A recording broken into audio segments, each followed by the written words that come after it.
Hey guys, Zehnder here, and thank you for going on my YouTube channel. In this video, which I'm also filming on this beautiful lake right here, I'm going to be covering keeping your house in order.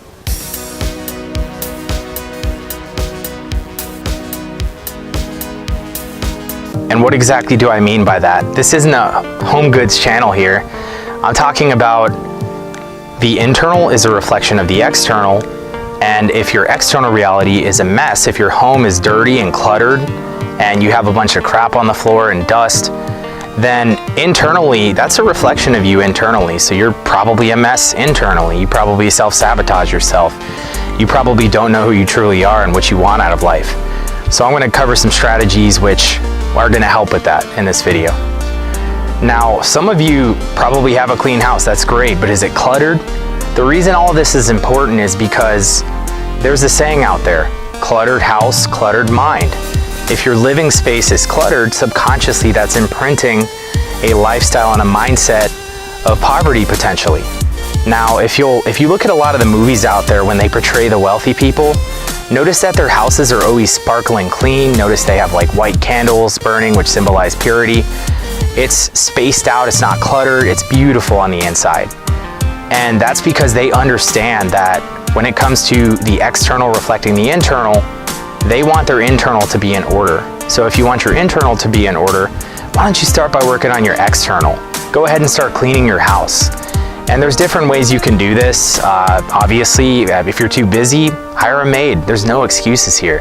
This one little thing will really change your life and the way you're manifesting things into your life. So think about some of the movies you've seen, like I mentioned before, where the wealthy people's house was beautiful, spread out, no clutter at all. If you don't believe me, start watching some films that portray the wealthy people. That's subconscious as well. So if your environment is cluttered, your internal reality is going to be cluttered. Your subconscious mind is going to have a lot of unhelpful beliefs that are sitting there sabotaging you. They're going to occasionally come out. They're going to occasionally be triggered by people prying on them on social media, wasting your time. They're going to continue to show up in your life. So start with that. If you have a lot of things, if you live in a small living space, I know I do currently, then start giving away some stuff to the Goodwill. That's actually what I'm in the process of doing right now because I have nowhere to put it. And if that's the case with you, do the same. You're also helping out someone potentially in need. Or if you know someone that might need it, there's plenty of philanthropic organizations you can give your stuff to. So that's just a little tip on how you can increase your results with manifestation, is clear your external environment so that your internal environment can be clear and non-cluttered as well. That's also going to help you find your true self, and it's going to help you better connect with who you truly are. Thank you for watching this video, and if you got value out of it, please like the video, drop a comment below, and be sure to subscribe to the channel. My new video course, Mind Manifestation Academy, is coming out soon, so stay tuned. Zehnder signing out. Have a great day. Thank you.